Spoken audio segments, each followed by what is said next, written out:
How's everyone doing today? Good? You have a good Halloween weekend? Yeah. Good. Who had the best costume? Did you decide yet? My housemate did a witch's hat on a cardboard circle with a ruler and a black t-shirt. I think she won. That's right. I always love low budget, terrible costumes. Cool. Any questions before we hop into material for today? If we're using Luke, we send that to you, right? Like we don't do that ourselves. Correct. Yeah, if you're using Luke, that you send to me. And what I'll expect, or what the best way to do that is to just send me whatever file you have. It doesn't really matter the file type. If it's a text file, that's totally fine, that's easy. Doc, so Microsoft Word, Doc, or DocX, that works totally fine too. Just not a PDF. PDFs I can't read because they're like pictures, right?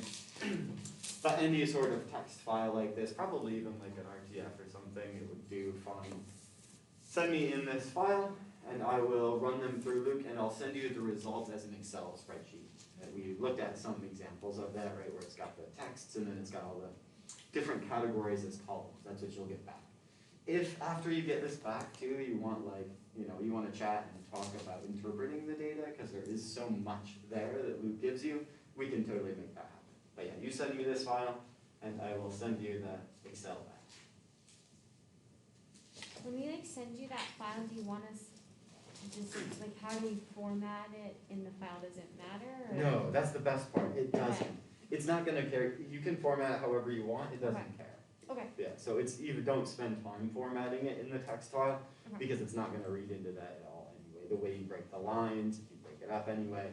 Nope. It just takes all the words, all the strings of characters in the file, and spits them through Luke. That's all it's doing there. So yeah. If you want a comparison, so you want to compare two different things, two different bloggers, two different whatever, or more, then you send me a text file for each of those subdivisions, right? So you can send me blogger A and blogger B have one text file that's all of blogger A's stuff, another text file that's all of blogger B's stuff, and send me those two files, and you'll get them back in the same Excel sheet.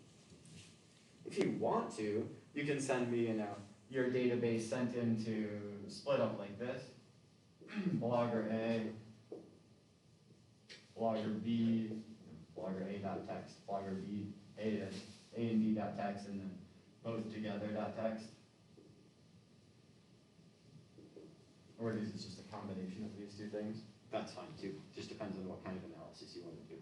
That's probably not super necessary unless you're doing something particular. Usually just that will work. Other questions? Do you have questions? If it's like a YouTube comment, you just copy and paste just as it is, it doesn't matter. Yep. The ordering doesn't matter for this, right? Again, it'd be nice if it did. And if you're going to do like a critical read-through of the comments, you might want to have that order recoverable. You can just read through it on YouTube itself for that probably. But for your, here, I'll move that. Oh. Should I just? Actually, do you want to move over for today? Easier Hi guys. Yeah, so you might want some sort of structure if you're doing a qualitative, I think about that every time I say it, a qualitative read-through of your corpus to know what was said after what, etc. But for your textual analysis, if you're using Luke, it doesn't matter. So if you're copying and pasting, totally fine, just go ham. If you're using AntConf, that you can do yourself. It's freeware, so you can just download it wherever. And you can load up your text file directly to AntConf. Again, if you have any problems with that or want a hand with the technical aspect of that, it's fairly easy, but things happen. Each computer is different. Then send me an email, shoot me a text, whatever. Shoot me an email or talk to me about it. Anything else? The texts, you said they need to be about 5,000 words. If you're comparing, do you need about that in both or combined? Preferably that in both, but if you don't, that's all right too. You at least want the requirement is for 5,000 words total, so you don't need that. No. It will help especially if you're doing something like Luke, to have a little bigger sizes, so it can be nice if they're both 5,000. But for this project, total is what we're after. Other thoughts, questions about projects? How are they going generally? Reasonable. I mean, you don't have to have thought about them a ton at this point, right? Your proposal is just due. So all you need to have is your group picked out and have some idea or thought about how you're going to get your data. We'll keep talking about it. We'll check in at various points. Probably next week we'll check in again if you have any other questions about it. The project, we'll talk about it then. Other housekeeping things before we dive into material. This is a nice take a breath week in this class. So enjoy that for what it's worth. There's no homework, there's no reading, we don't have class on Wednesday. Take a breath. Do your corpus project, look forward to that, don't ignore that, but it's also, not coming up super imminent. So it's a good time for that in the middle of the semester. We all need that, myself included. I'm hoping you use this break to catch up on grading, so you should be seeing your ethnography projects come back into. We can all have a little catch-up time. Last call for thoughts before we do. Today, we're just wrapping up a couple things. We're going to wrap up mostly our kind of little stint of discussions and lectures surrounding technology use and computer-mediated communication. We've looked at differences, how CMC works, some of the technical affordances. We looked at the theories of CMC and how it matches up to face-to-face communication, things like that over the past week. Today, we might get into some of that. It might be a little hodgepodge, maybe a little tangential at times. But what I want to do is look at how CMC and virtual environments offer opportunities for structuring research projects. What affordances, how can we leverage all of these different aspects of CMC that we've been seeing to get some kind of unique results with regards to research design? It's kind of vague, but hopefully it'll make sense as we go. In particular, we're going to be looking back on some of the psychological mechanisms that we looked at earlier in the semester, right? So we looked at things like priming in earlier lectures in this class. And we're going to be thinking about those psychological mechanisms with regards to virtual environments today. So here's our callback. We've talked about priming in the past. Did we talk about behavioral confirmation? I think we talked about these things too, right? Anybody? I can't blame you if I can't remember, if you don't remember, I suppose, technically. But, I remember priming, but not. Cool. We'll talk about these briefly, then we'll do a recap. I'm pretty sure I talked about them, but clearly it didn't stick super well, so that's fine. We'll talk about behavioral confirmation first.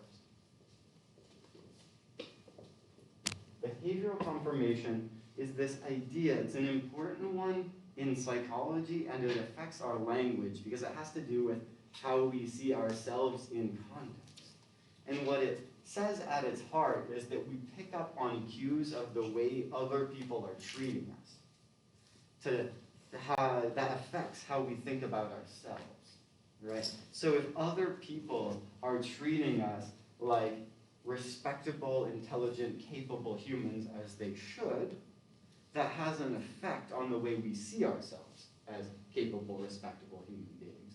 And then that in turn produces a behavioral effect, right? We act differently when we see ourselves that way. Does that make sense? How other people treat us affects how we see ourselves. So the classic study here is Snyder, 1977. Whoops, not 1777, but 1977.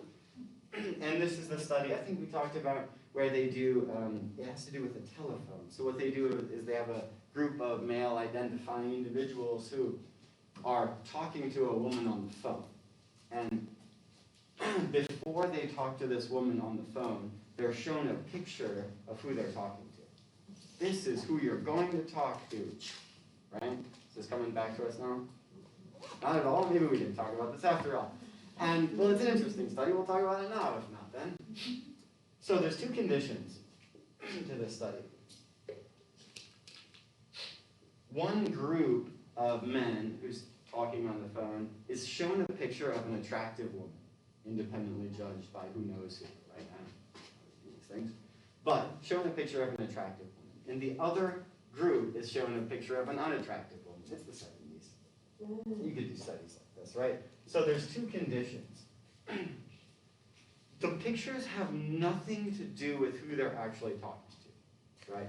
This is priming, so to speak, right? This is a priming thing. You're shown this picture of either an attractive person or an unattractive person, and you're told this is who you're going to talk to. What they're studying, what do they care about?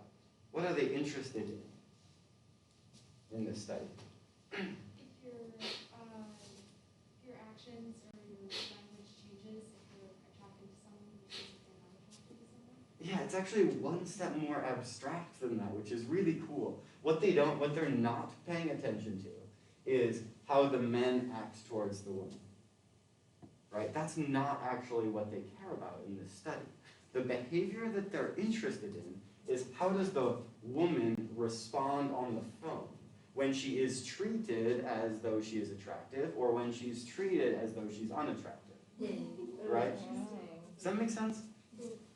Wait, I thought we were gonna have the women like treat the men badly and see how they feel about themselves. That's a way cooler study. Well, this was cool too, but I like that study more from like a moral standpoint, but no, that's not this study either. In this one, they're not interested in how the men act, they're interested in how the women act in response. And what Snyder found is that when you show the men the picture of an attractive woman, we'll call this the attractive condition, it significantly alters the behavior of the woman, such that it produces stereotypically attractive woman results, right? So the women are more self-disclosing, they talk about themselves more, they're more pro-social, they're nicer, they're friendlier, they're flirtier, whatever that means, and the study tries to define that, although we can call that into question if we want. They act like you'd expect an attractive woman to act. Now the cool part is that the woman has no idea what condition they're in, right? They don't know, hey, these guys think you're attractive, right? They're only responding, that behavior is being caused by the male behavior. Right, so it's like one step removed, which is cool. And this wasn't the case when the men are shown a picture of an unattractive woman, and there's not that change in response from the woman's behavior. That's a weird study with like a lot of layers. They didn't do the best job of describing it, but does it make sense what's going on here?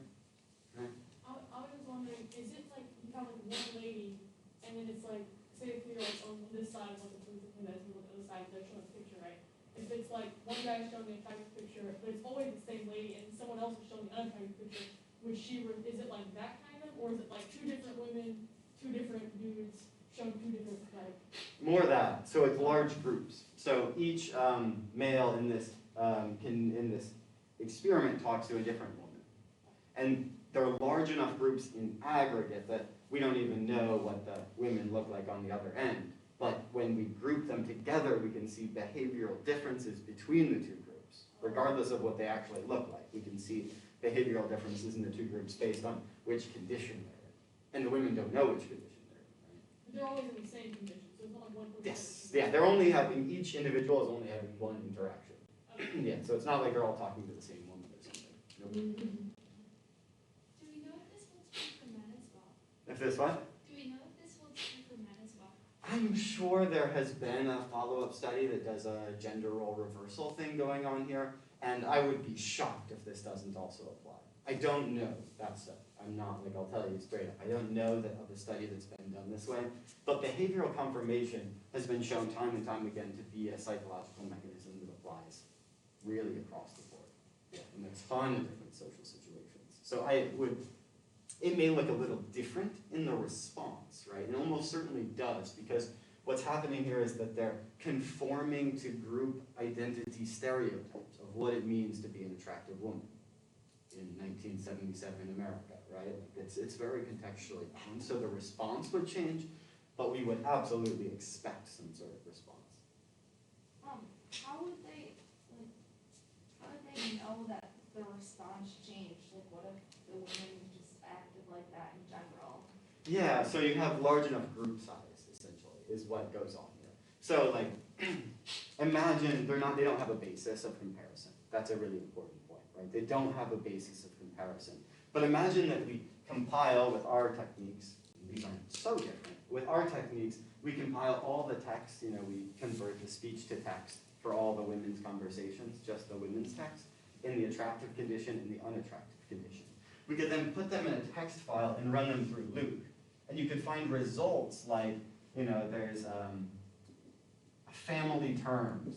And we could say, women in the attractive condition use 15% family words, and women in the unattractive one, I know these are terrible categories, apologize on behalf of Snyder, use that 5%, right? That would show us something because it's aggregate. We actually don't need a baseline for any of the participants. When we group them like this, we can see meaningful differences this way. The null hypothesis is they should be the same because it's a randomized sample. This is very much not the same what's causing it. If you run your experiment correctly, you should be able to limit confounds and suggest that this is actually what's causing that null hypothesis to fail. Does that answer your question? Yeah, that's a really good question. There's no comparative basis here underlying this. It's all relative to the other condition. So, I guess, maybe I'm not fully understanding behavioral confirmation, but how do you know it's not just matching someone's kind of energy or whatever? If someone's, maybe, say for example, if this guy was talking to someone thought was attractive, he'd be way more energetic, and so then when someone's having a more energetic conversation, the other person will participate in a more energetic way. How do you know that's not just oh, I'm gonna meet this person where they're at with how they're talking, as opposed to changing their self-perception? Yeah, so largely what you're describing is behavioral confirmation. Okay. You've got the thing, right? That there's some sort of behavioral differentiation that is prompted by how people speak to us. If you speak to me with energy, I match it. In this case, it's a little bit less transparent than that example, because it's, you treat me like I'm attractive, I respond as though I'm attractive. That's the same mechanism, right? As you're high energy, I'm high energy. But it's walled off behind this social construct of what does it mean to be attractive and what does it mean to behave attractively. I think that maybe is what is throwing you off. I think so. Yeah, and there, it relies on prior research that shows, how different groups act sterily, and relies as well, again, on social perception. There's a jump, there's a leap that happens here, essentially. The leap that happens is the group that has been shown, for which they've been shown an attractive picture, is making a leap from, this is my marked behavior differences. I use family terms more often, I disclose more information, I X, Y, Z. That's the quantitative study part. How do they act differently behaviorally? And what Snyder does is make a leap and say that difference mirrors stereotypical difference in how we see attractive people behave versus how we think of attractive people behaving. Whether you buy that connection or not is fair game, right? Between these behavioral differences and this stereotype of what it means to be attractive. Yeah. Is that kind of getting circling around what you're talking about at least? Yes, I think so. But if someone has but maybe what if someone asks the person about their family more if they think they're attractive, and it's an adjacent pair or something, it'd just be weird to not respond? Yeah, that's another instance where that should come out in the wash of enough data. Okay. Right? It would be weird if that just happened to come up this much more often in the attractive condition than the unattractive condition. And even if it does, that itself suggests something. Why are people asking attractive women about their family so much, right? That would be the question you'd want to answer, right? So there's that it's still getting at that same differentiation. Again, the baseline here is that there shouldn't be any difference, really. There isn't a cause for the difference in behavior that isn't due to which picture the dudes were shown. That's the difference. That's what's causing. If we can find differences in behavior, we can pin the cause to this condition. And that's behavioral confirmation. Yeah. Cool. Questions about this? It's an interesting study, right? Two pieces of the study that are interesting is that one, it applies all the time, right? This is the thing that is happening to us now. The way I'm treating you, right, in class, hopefully well, is having some sort of effect on our behavior, on your behavior. And vice versa. This is always a thing. The way you're treating me, being nice and asking questions and engaging in discussion, right, good job, is affecting my perceptions and my behavior as well. It's a two-way street, and it's happening all the time. That's cool, and that's kind of interesting to think about that these things are happening. And again, like with priming, it's something we can be aware of. This is a for better or worse thing, right? This can have positive effects. Perhaps that's positive, whether you think so or not. Or it could have negative effects in behavior. And it's something to be aware of that happens in our daily lives, and that's kind of cool. Yeah, so basically, are you saying that the way that you treat someone is the way that they view themselves, which in turn leads to the result of their, like if they succeed or fail almost? Yeah, yes. So another good way, if you want like a key word for this, for behavioral confirmation, another way you can think about it is a self-fulfilling prophecy. That's kind of like a poppy term that we use, right? They're treating these women as though they're attractive, and they're behaving then as though they're attractive, right? And so the men are getting exactly what they expected. Look, I knew this woman was going to be attractive, and that's confirmed, behavioral confirmation, by the way she's acting towards me. The cause is actually what they were doing, right? They brought about the thing that they expected. That's the thing. They brought about the behavior that they expected. You treat someone as though they're really intelligent, and then in response, they say, they're all hyped up and feel good about themselves, and they say intelligent things back to you, and you're like, I knew it. I knew they were attractive. When really it was your behavior, not attractive, intelligent. I knew it, right? Hopefully not mutually exclusive. They brought about that change, right? They brought about what they expected to see. That's kind of the self-fulfilling prophecy aspect of behavioral confirmation. Does that make sense? How that is viewed? Yeah, the second part that's kind of interesting is that this is CMC, this is computer-mediated communication relevant, right? Even this original experiment in 1977 is using technology to bring this about. It's leveraging the advantages of technology to make this condition possible, to break the face-to-face interaction, right? And to replace the cues of the face-to-face interaction with a fabricated laboratory condition. And that's cool. It's using the advantages, what could be seen as disadvantages, think about cues filtered out of telephone conversations. Well, you can't see the other person. It's using that disadvantage as a prime site for its findings, as a setup for the laboratory experiment. And that's kind of what we want to be talking about today in general. How can we leverage what may seem like disadvantages in virtual environments to set up kind of cool studies like this? This is like a groundbreaking-ish study that uses CMC in a cool way. So it's like a cycle, like person one affects person two's behavior, and then that behavior affects person one's behavior. And often prompts then person one to keep doing what they're doing, to keep treating that person as though they're attractive. And the person responds with, the expected behavior from an attractive person. It's the confirmation cycle. Yeah, it is very cyclic. So is it like in Zootopia when Nick Wilde is like, the world is going to look at me and see a mean, nasty fox, like I don't know what else I can be? I have not seen Zootopia. It's so That was more of a response than I was expecting. I guess I need to see Zootopia. So I can't verify. Utopia's a great. That's your homework. I trust you guys. If there's that much approval of what you just said, it must be the case. Yeah, maybe I'll watch it. Cool. Other thoughts? Other questions about behavioral confirmation? Behavioral confirmation. Cool. Self-fulfilling prophecies. It's interesting.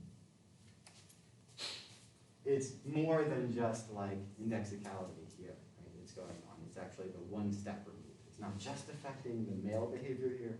It's a consequence of the differential male behavior that's causing differential female behavior. Just in this example, that's like, it causes, it's bigger than that. But in terms of this experiment, that's what's going on. All right.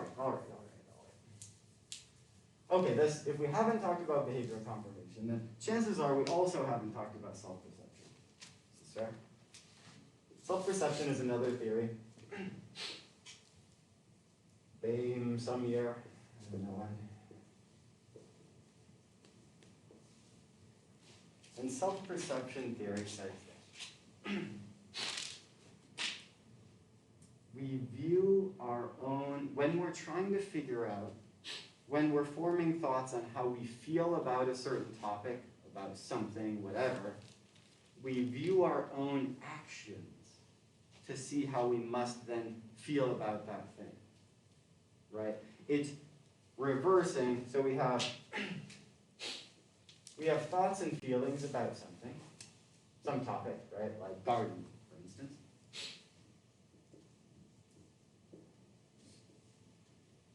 We have thoughts and feelings about gardening.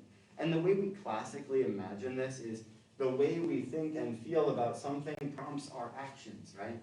If I really like gardening, it's going to prompt me to do what?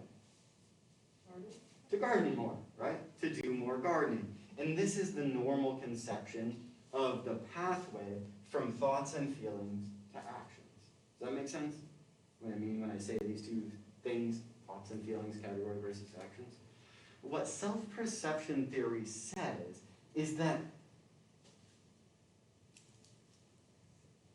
oftentimes it's the other way around. It's the other way around. So there's a kind of a series of, there's a thought experiment here that we can engage in that tries to get at this, a classic one from research, which says this. We'll use gardening as our example. You really like gardening, right? Everybody you imagine right now, you really like gardening, and you spend a lot of your time gardening.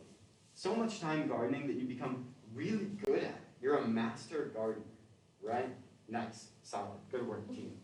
Now, you get hired by a company to be a landscaper, right? To be a master gardener, to do that for your job. Where before it was just a hobby, it was just something that you liked. Now it's your job, right? And so now you're doing gardening as your job. How does this affect your thoughts and feelings about gardening? You see that you're doing it for a paycheck instead of necessarily for your own enjoyment, and so your enjoyment fades. Yeah, that's the thing, right? So you're like, I'm doing my job. Here I am with my 9 to 5. I'm getting my paycheck. I have to do this gardening thing. That's your actions. And so your thoughts are, well, they're paying me to do this task, and I'm doing it for money. Therefore, I must not enjoy it, right? It must be the money-centric that's motivating this thing. So we see our own actions. I'm gardening for money, and that in turn reflects on how we feel about gardening. I do it for money, but it's not my love. Right? My job, it's not my love. Right? That's self-perception here. You're viewing your own actions and deducing how you feel about things. Right? Does that make sense generally? I'm paying X $1,000 a year to go to school. Right? What does that say about it? Maybe it says, well, I must really like school because, I'm paying them this much to do it. Or, right, like whatever, there's a bunch of different pathways, a bunch of different meanings that this can take. But the general idea of self-perception is that you view what you're doing to deduce how you feel about it instead of the other way around. It's not saying that this one doesn't happen.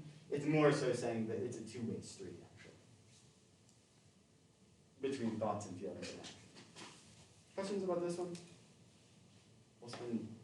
Can you just give like another example? Yeah.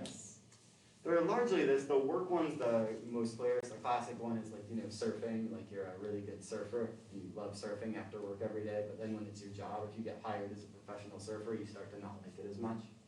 That's a normal pathway, similar to the gardening one. That is that. I do this for a job and must not love it. And we hear those kinds of stories a lot. I loved this thing until I did it for a job, and then it became less good. And this goes some distance to explaining that kind of thing. But I'll try, and that's basically the same example in different words. I'll try and think of another good example, if I do. Say. It's kind of off the wall, but what implications do you think this has for vocation or for finding a job that you love to do? Yeah. And it's harder because once you start doing it, you won't like it as much? Yeah. Basically. That's the general, that would be the general underlying thing. It's difficult, right? It's difficult to separate these things. The other thing is that this relies on, again, it isn't a, you do something for work, therefore you don't like it. That's not what self-perception is. Self-perception is, you look at how you're doing something, I'm doing X for work. What does that mean? That's a social construct. What does it mean to do something for work? And so that the examples we've been talking about rely on there being a connection between the thing you do not liking the thing you do for work. That's a social construct that exists outside of self-perception that it's relying on. This could be different. You could say, whatever I'm doing for work, I'm a master at it, and it's the best. And that would change no matter what you do, and now I'm going to be a painter, right? Regardless of how good I am or how much I like painting, if I'm a professional painter, then in this alternate world, I think to myself, I'm really good at this and I like it. That's still self-perception, right? The relationship between these things, that there's a relationship is what's important for self-perception. What the relationship is a social construct that lives outside of that. So another thing for vocation that we could do is change that social construct that work sucks, right? That would be how we combat this kind of thing actively, right? If we take down, this, people like Bain want to say, is going to happen. This is human. But the connections are cultural and culturally defined, and that we have control over. This we don't. The connections, what the connections are, we do. So if we want vocation to do jobs that we love, etc., we'll change that aspect. And it's definitely possible, right? Not everybody hates their work. It's just a general stereotype that can play a part. It's not necessary. Is this like the difference between like someone being like, oh, like, I feel like I hear this a lot, people being like, oh, I really, really liked reading until middle school, and then I had to read for school. Mm-hmm. And then there's the other people who are like, oh, I really, really liked reading, and then in middle school I read these books and I felt like it got better, you know? Yeah. Again, it's playing on different social perceptions. I had to do this thing for school instead of just my hobby. I must not like it. Right? That, and there's real life situations are always complex, right? So the other thing is like, if you're reading terrible books for school that you don't enjoy, that's going to color. You know, like the terribleness of the books you have to read in school plays a part in the example too. But underlying that could very well be self-perception. I have to do this thing now. So I don't want to do that in my free time because I have to do that other times. Yeah, must not like it. So Yes. that's, I think you're on the right track there, absolutely. What about if it's like you don't really enjoy it, but you're good at it, and people tell you you're good at it, so you start to enjoy it? Yeah, Does that ever happen? that is behavioral confirmation. Oh, okay. Yeah, that's behavioral confirmation. Also why we talked about it, because there what's going on is other people are like, you're the best at this, you're the best at this, you're the best at this, and then you're like, yes, I'm the best at this. Like, that's different from I'm viewing what I myself am doing and making conclusions about it. This is a big difference between self-perception and behavioral confirmation. Self-perception is a solo activity. I view what I'm doing, I tap into social constructs, that's a little bit external, but I view what I'm doing myself in a bubble, I tap into the social constructs to see what I must feel about it in that case. Behavioral confirmation is other people are influencing how I see myself. If they tell you you're really good at something, you're like, oh, like I said, I guess I'm really good at this. Still tap into that social indexicality bubble of, if I'm really good at it, I like it. You like the things you're good at. If you're good at it, I must like it. Turns out I like this thing, right? I wonder why I think that. That's behavioral confirmation. Yeah. They're related concepts, which is why we're talking about both of them now. The key difference to key into with these two psychological mechanisms is self-focused versus other interactive, where self-perception, in the title, self-focused, right? And behavioral confirmation is very other active. So I think you kind of gave this example before, but if you're getting paid to do something and you look at the payment and say, wow, I'm getting paid, that must mean they're Which one is that? That, Because it's relying on someone paying you to do it, right? yeah, there's blurry boundaries, yeah. There's blurry boundaries. And there's there's blurry boundaries exactly because we never really live in a bubble, right? So you can never really have isolated actions. You're always aware of others' perceptions or others' engagements, others' judgments of what you're doing, including paying you for what you're doing, right? You're always aware of that. And there's always other people around, right? Segue, perfect segue. I'll take your question in just a second. Can we leverage technology and CMC to tease these things apart? Because in real life, it's impossible. Not truly, but it's very difficult to tease self-perception and behavioral confirmation apart for exactly the reasons I said. We're always in these contexts where we get both viewing own actions and others viewing us. So we're going to see some ways in which we can leverage technology to come up with a research paradigm that tests these things independently.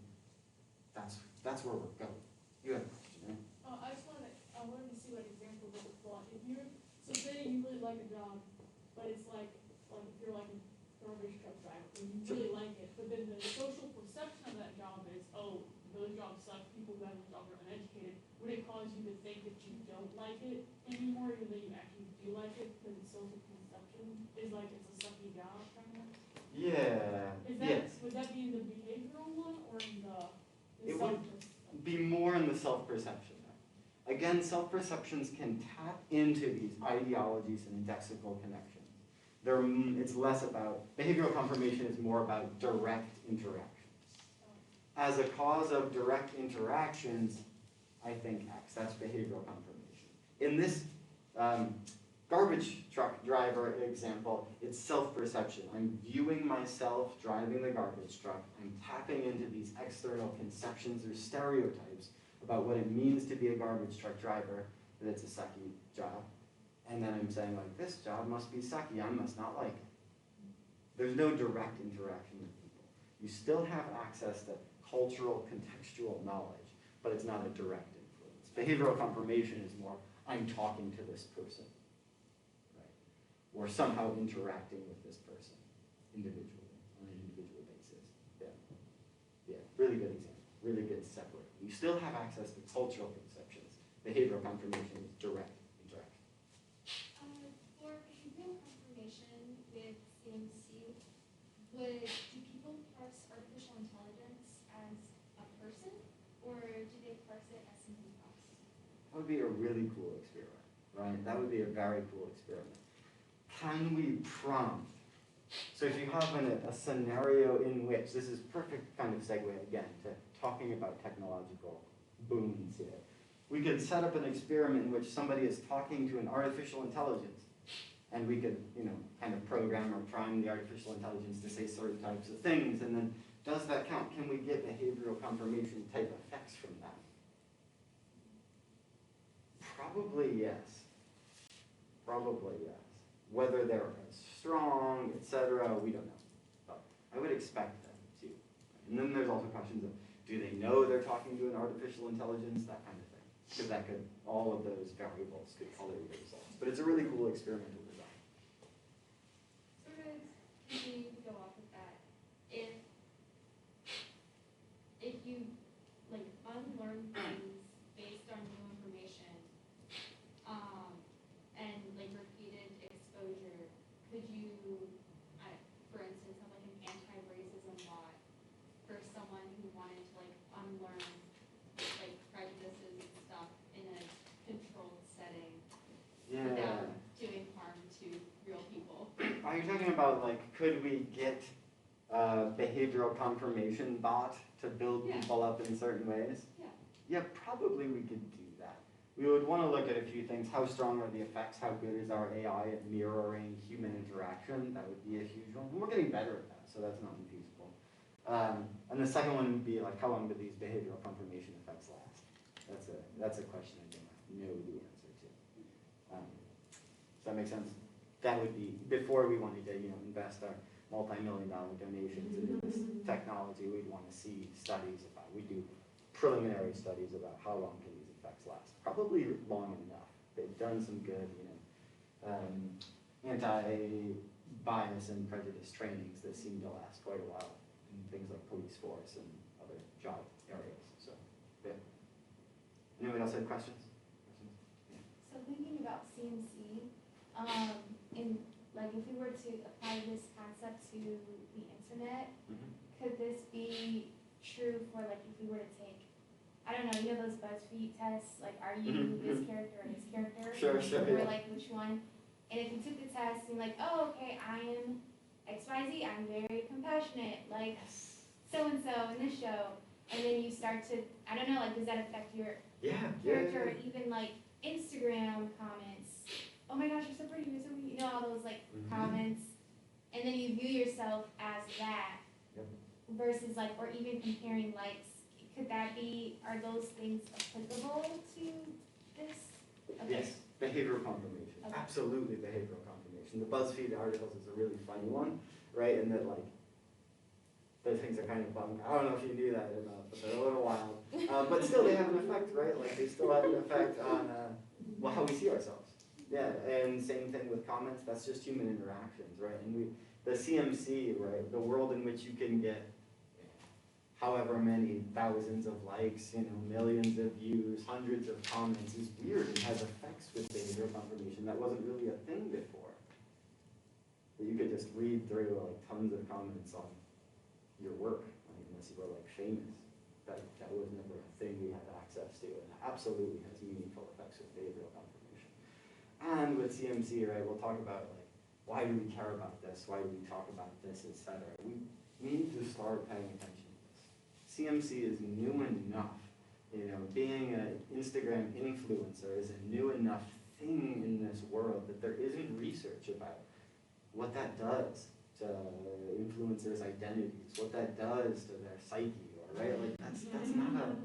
We have mechanisms in place for us to understand what's going on, but in this scenario, they're being applied to new, novel situations that are either totally different or very different by degree, right? Like in those cases, you can just get so much more volume than you could get before.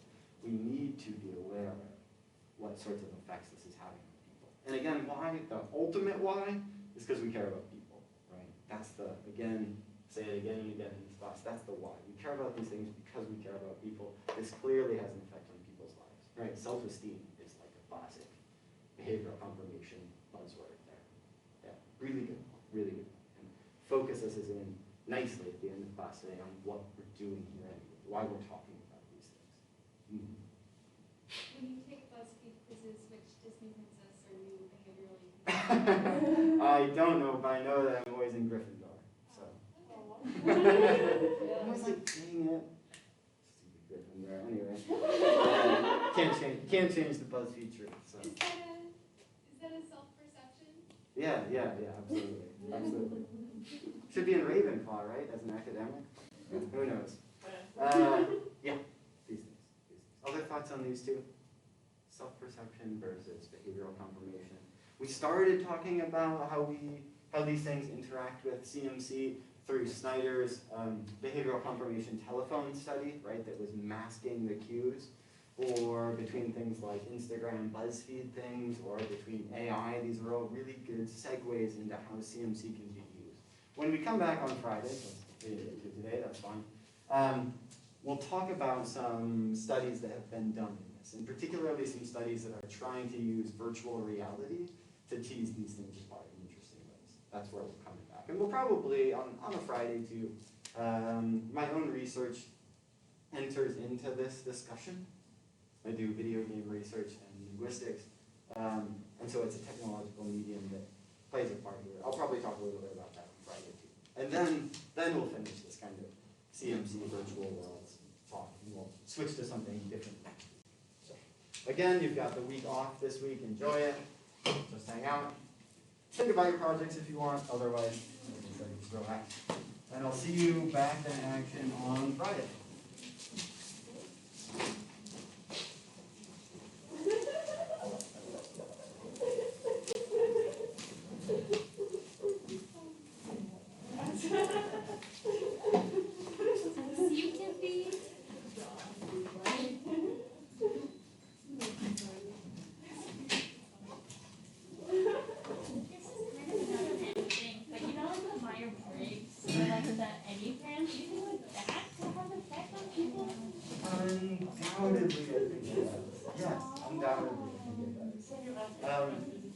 Yeah, because you start saying, right? You identify with a favorite number, and you're like, I'm like this. This is what I'm like. This is what I'm like. And then when you get a situation, you're like, I'm in this situation. I'm a 9. Therefore, I must be a mediator. I must, etc. I think that totally does. I think people